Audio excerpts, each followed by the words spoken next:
حضرت سیدنا صدیق اکبر رضی اللہ تعالیٰ عنہ آپ فرماتے ہیں کہ کوئی بھی مسلمان شخص کسی دوسرے مسلمان کو حقیر نہ سمجھے، اس لیے کہ جسے تم حقیر سمجھ رہے ہو سکتا ہے وہی شخص اللہ کی بارگاہ میں مقبول ترین بندہ ہو۔ یہ فرمان ہے صدیق اکبر رضی اللہ تعالیٰ عنہ کا کہ کوئی بھی مسلمان کسی دوسرے مسلمان کو حقیر نہ سمجھے، ہو سکتا ہے جسے تم حقیر سمجھ کے چھوڑ رہے ہو وہی شخص اللہ کی بارگاہ میں مقبول ترین بندہ ہو۔ وہ کہیں ایک جملہ لکھا ہوا تھا، دل میں جا کے لگا، جملہ یہ تھا کہ جسے ہم غریب سمجھ کے ولیمے پہ نہیں بلاتے، جملہ غور سے سنیے گا، جسے ہم غریب سمجھ کر ولیمے پہ نہیں بلاتے وہی شخص جنازے میں پہلی صف میں پہنچ جاتا ہے۔ اور یہ حقیقت ہے، جسے ہم غریب سمجھتے ہیں، یار میں نے شادی میں نہیں بلانا ہے اسے، یہ بڑا غریب آدمی ہے، مرنے پر وہی شخص پہلی صف میں کھڑا ہوتا ہے، میت کا انتظار کر رہا ہوتا ہے، امام صاحب کب آئیں گے، جنازہ پڑھائیں گے آپ۔ تو غریب سب سے آگے ہوتے ہیں، امیر سب سے پیچھے ہوتے، آتے کوئی نہیں، جن کے لیے ہم بندہ ساری زندگیاں لگا دیتا ہے۔ حضور علیہ السلام نے ارشاد فرمایا ولیمے کا بہترین کھانا وہ ہے جس میں غرباء، مساکین اور یتیموں کو اکٹھا کیا جائے، لیکن ہمارے نزدیک ایسا نہیں ہوتا ہے۔ باہر کے بھی ضمن بات آگے میں نے آپ کے سامنے رکھ لی، تو فرمایا کوئی بھی شخص مسلمان کسی دوسرے مسلمان کو حقیر نہ سمجھے، ہو سکتا ہے وہ جسے تم حقیر سمجھ رہے ہو وہ اللہ کی بارگاہ میں مقبول ترین بندہ ہو۔ کسی کو اس کے رنگ کی وجہ سے اپنے در سے نہ ٹھکراؤ، کیونکہ در مصطفیٰ تو وہ در مصطفیٰ ہے جہاں کالے رنگ والا بلال حبشی بھی آ جاتا ہے تو رسول اللہ اسے ممبر و محراب پر چڑھا دیتے ہیں اور کعبہ کی چھت پر چڑھا کے کہتے ہیں بلال اذان دو، ہمارے دل کو تسکین پہنچاؤ۔ اور کوئی انتہائی گورے چٹے رنگ والا ہوتا ہے لیکن اللہ رسول کا دشمن بن جاتا ہے، جس کے بارے میں قرآنی آیات نازل ہو جاتی ہے، پوری سورت نازل ہو جاتی ہے، تبت یدا ابی لہب وتب۔ ابو لہب کا رنگ شعلے کی مثل تھا۔ رنگت میں فیصلے نہیں ہوتے، دل سے فیصلے ہوتے ہیں۔ دل کی دنیا کیسی ہے، دل کا معیار دیکھا جاتا ہے۔ ہم لوگ تو رنگت کو دیکھ کر فیصلہ کرتے ہیں، جو کہ انسان کے لیے بہت بڑا خسارہ ہے۔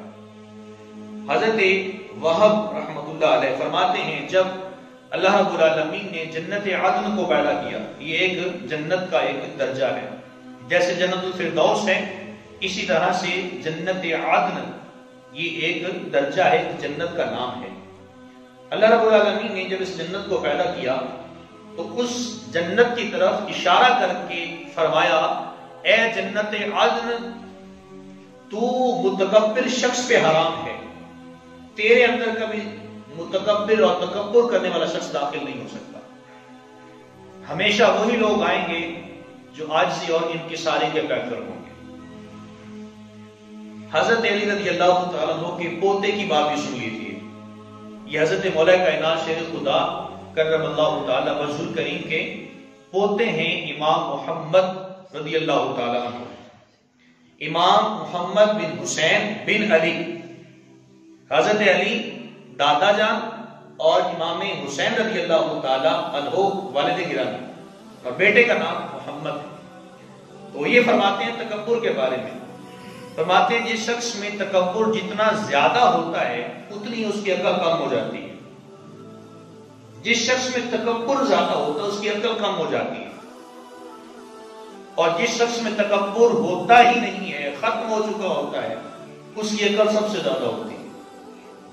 یہ تکبر ایسی شے ہے جو بندہ مومن کی عقل پہ پردہ ڈال دیتی ہے، اس کو پتہ بھی نہیں چلتا کہ کون سی حلال چیز ہے کون سی حرام ہے، کون سی چیز جائز ہے کون سی ناجائز ہے۔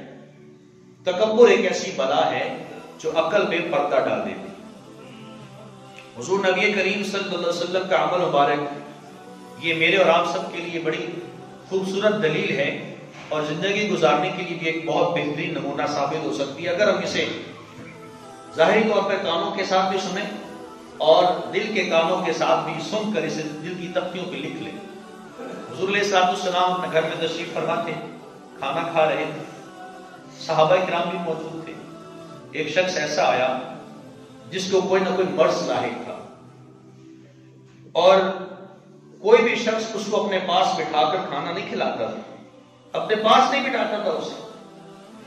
حضور علیہ السلام آپ کے جب در اقدس پر، دروازے پر اس سوالی نے دستک دی، حضور علیہ السلام نے اسے اپنے پاس بٹھا لیا، اپنے پاس بٹھا کر اسے کھانا کھلایا، فرمایا کہ یہاں بیٹھو اور کھانا کھاؤ میرے ساتھ۔ ایک قریشی تھا، وہ اس سے گھین کرنے لگا، اس کو کوئی مرض تھا، وہ اٹھ کر وہاں سے چلا گیا۔ جب وہ قریشی وہاں سے اٹھ کر گیا، حضور علیہ السلام نے فرمایا کہ یہ قریشی اس وقت تک مرے گا نہیں جب تک کہ جو مرض اس سوالی کو لاحق ہے وہی مرض اس قریشی کو لاحق نہ ہو جائے، تب تک اللہ اسے موت نہیں دے گا۔ اور ایسا ہی ہوا، وہ قریشی شخص جو تھا اس وقت تک نہیں مرا جب تک کہ وہ سوالی جو تھا اس مرض میں مبتلا تھا۔ آج میں اور آپ سب جس کے اندر تھوڑی سی کو مرض ہوں پیچھے ہٹ جاتے ہیں، کسی کو نزلہ زکام ہو پیچھے ہٹ جائیں گے، ہم کہیں گے یار مجھے بھی نزلہ ہو جائے گا، مجھے بھی کھانسی ہو جائے گی، اتنی نفرت کرنا شروع ہو گئے، نبی کی تعلیمات کو بھول گئے، کسی مرض والے کو اپنے پاس نہیں بٹھاتے۔ ہاں زیادہ امراض جن کے بارے میں طبیب اور معالج بھی کہہ دیں کہ ان سے پرہیز بہتر ہے، جیسا کہ فی زمانہ ایک مرض چل رہا ہے کرونا وائرس کا، طبیب اور معالج کہتے ہیں کہ اس شخص سے قریب نہ جائیں، وہ بات ٹھیک ہے، لیکن معمولی سی امراض جس سے آپ دوسرے سے اتنی نفرت کرنا شروع ہو گئے، کیا آپ نے یہ سوچا جس مرض میں وہ مبتلا ہے کل کو میں ہو جاؤں، آج میں اس کو اپنے درد سے ٹھکرا رہا ہوں، کل کو میں اس کی جگہ پہ ہوں، میرے ساتھ کوئی شخص ایسا کرے تو مجھے کتنی تکلیف ہوگی، اس کا دل تو دکھا دیا تم نے۔ حضور علیہ السلام ہمارے نبی تو وہ نبی ہیں جو کالے رنگ والے کو اپنے ساتھ بٹھا کر کھانا کھلاتے ہیں، جو گورے رنگ والے کو اپنے ساتھ بیٹھ کے کھانا کھلاتے ہیں، کوئی امیر ہے کوئی غریب ہے، در مصطفیٰ پہ آپ کو سارا برابر ہو جاتا ہے۔ لیکن امتیازی صورت امت مسلمہ میں کیوں پائی جاتی ہے؟ ہم تو رسول اللہ کی امتی ہیں نا، ہمیں سوچنا چاہیے کہ ہم کس چیز کو اڈاپٹ کر رہے ہیں، ہم نے اپنی زندگی کا منصور حیات کیا بنا رکھا ہے۔ امیر کے لیے الگ چیز ہے، غریب کے لیے الگ ہے، امیر کے لیے اچھا کھانا ہے اور غریب کے لیے دال روٹی ہے، یہ کیسا معیار زندگی ہے؟ امیر کے لیے اعلیٰ سے اعلیٰ دسترخوان ہے، اعلیٰ سے اعلیٰ اس کے لیے زیب و آرائش سے مسجع مکفہ اس کے لیے کمرے ہیں، لیکن ایک غریب شخص کے لیے لیٹنے کے لیے چارپائی بھی ٹوٹی پھوٹی میسر۔ یہ امتیازی صورت یہ ہم نے خود بنائی، ہمارے نبی کی تعلیمات نہیں ہے۔ اسلام کا یہ امتیاز ہے کہ اسلام مساوات کا درس دیتا ہے۔ اب آپ سب لوگ بیٹھے ہیں، 4 سے 5 ذاتوں والے لوگ ہوں گے یا اس سے بھی زیادہ کے لوگ ہوں گے، سارے ایک ہی صف میں بیٹھے ہیں، میرے پیچھے آپ لوگ نماز ادا کریں گے، سب نے یہی کہنا ہے بسم اللہ اللہ اکبر کہہ کر آپ نے اپنی زندگی کا یہ نماز کا آغاز کرنا ہے، پیچھے سے امام کے اللہ اکبر نماز کا آغاز کریں گے۔ یہ نہیں کہیں گے کہ یہ جو امام کھڑا ہے یہ اس ذات کے ساتھ تعلق رکھتا ہے تو میری کسی کے پیچھے نماز ہوگی دوسرے کی نہیں ہوگی۔ آپ سب کی زبانوں سے ایک ہی کلمات نکلیں گے، پیچھے سے امام کے اللہ اکبر یہی کہیں گے، اور پھر آپ سب دعا مانگیں گے تو اکٹھی مانگیں گے۔ یہ پلیٹ فارم جو مسجد والا یہ مساوات کا درس دیتا ہے۔ تو ایک ہی صف میں کھڑے ہو گئے محمود و ایاز، نہ کوئی بندہ رہا نہ کوئی بندہ نواز، یہ اسلام کا پیغام ہے۔ یہ امتیازی صورت ہمیں یہاں یہ مسجد سے ایک درس ملتا ہے۔ ہو سکتا تھا میں کر سکتا اگر یہ چیز اسلام میں ہوتی کہ مساوات کو الگ کر کے ذات پات کے اعتبار سے الگ الگ جگہ بنائی جاتی تو میں بھٹیوں کے لیے الگ بنا دیتا، مغل کے لیے الگ بنا دیتا، پنجابیوں کے لیے اور بنا دیتا، سندھی کے لیے الگ بنا دیتا، بلوچیوں کے لیے الگ بنا دیتا، میں پختونیوں کے لیے الگ بنا دیتا۔ کیوں؟ کہ جب اسلام میں چیز ہے ہی نہیں تو پھر مسجد کا جو پلیٹ فارم ہے یہ ہمیں ایک درس دیتا ہے کہ ایک صف میں کھڑے ہو کے اللہ کی بارگاہ میں سجدہ ریز ہونا ہے، یہاں سے سبق لینا ہے، صرف آ کر سن کر سنا کر چلے نہیں جانا، یہاں سے سبق درس عبرت پکڑنا ہے۔ اخوت، بھائی چارہ، محبت، عمل، رواداری، اخلاص، تقوی، زہد، یہ چیزیں اپنے اندر پیدا کرنی۔ ایک ہی صف میں کھڑے ہو کر ہم اللہ کی بارگاہ میں اگر سجدہ ریز بھی ہوں تو لوگوں کے بارے میں برا سوچیں، یہ کیسا مسلمان ہے؟ یہ کیسی طرز مسلمانی ہے؟ ایسی طرز مسلمانی تو اسلام کا امتیاز نہیں ہے، یہ تو میں نے اور آپ سب نے خود سے بنا لیا۔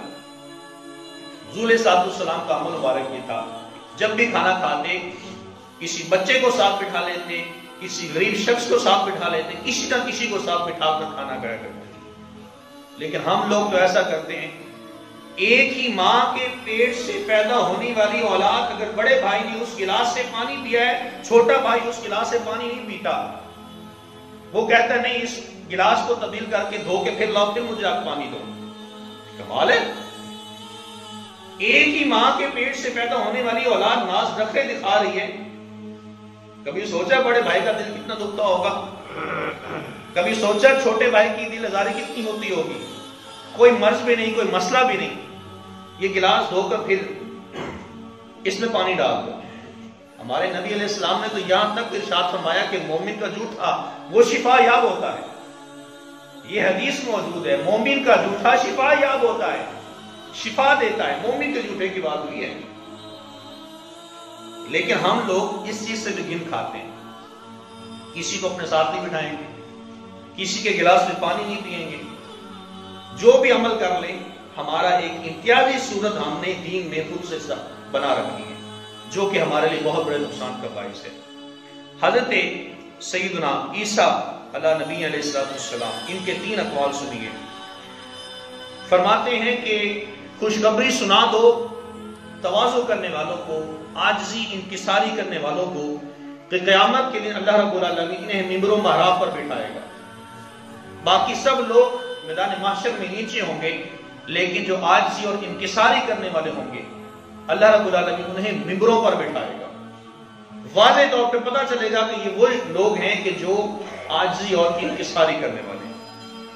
پھر ارشاد فرمایا کہ خوشخبری سنا دو لوگوں کے درمیان صلح کروانے والوں کو۔ یہ وہ لوگ ہیں جو دنیا میں لوگوں کے درمیان صلح کروایا کرتے تھے کہ اللہ رب العالمین جل وعلا انہیں قیامت کے دن جنت الفردوس کا مالک بنا دے گا۔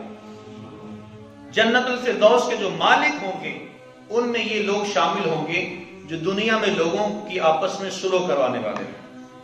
اور پھر فرمایا کہ خوشخبری سنا دو ان لوگوں کو جو اپنے دلوں کو پاک اور صاف رکھنے والے ہیں ہوں گے، کہ یہ وہ مقدس اور بابرکت لوگ ہوں گے جنہیں اللہ رب العالمین اپنا دیدار عطا فرمائے گا۔ دل میں بغض نہ ہو، تکبر نہ ہو، کھوٹ نہ ہو، توہ میں نہ لگے رہنا، تجسس میں نہ ہونا، کسی کے بارے میں عداوت نہیں رکھنی۔ جو دلوں کو پاک اور صاف رکھنے والے ہوں گے اللہ رب العالمین انہیں اپنا دیدار عطا فرمائے گا۔ یا کتنی بڑی خوش نصیبی کی بات ہے کہ اپنے رب کا دیدار کرنا ہے۔ اپنے عمل کے ذریعے سے ہم محبوب علیہ السلام کا دیدار کر سکتے ہیں، لیکن وہ بھی خوش نصیبوں کو ہوتا ہے۔ لیکن رب تعالیٰ کا دیدار وہ بھی ایک امتی کو، اس کے بدلے میں کرنا کیا ہے؟ شرط کیا ہے؟ شرط یہ ہے اپنے دل کو پاک اور صاف رکھنا، اور دل کو پاک اور صاف رکھنا یہ بہت بڑی بات ہے۔ ہر کسی آدمی کے بس کی بات نہیں ہے یہ۔ اس دور میں تو کوئی بندہ دل کو پاک اور صاف رکھ ہی نہیں سکتا۔ ہر طرف آپ کو بغض، دشمنیاں، عداوت، انا، تکبر، کھوٹ، فخر، یہ ساری چیزیں آپ کو نظر آتی ہیں۔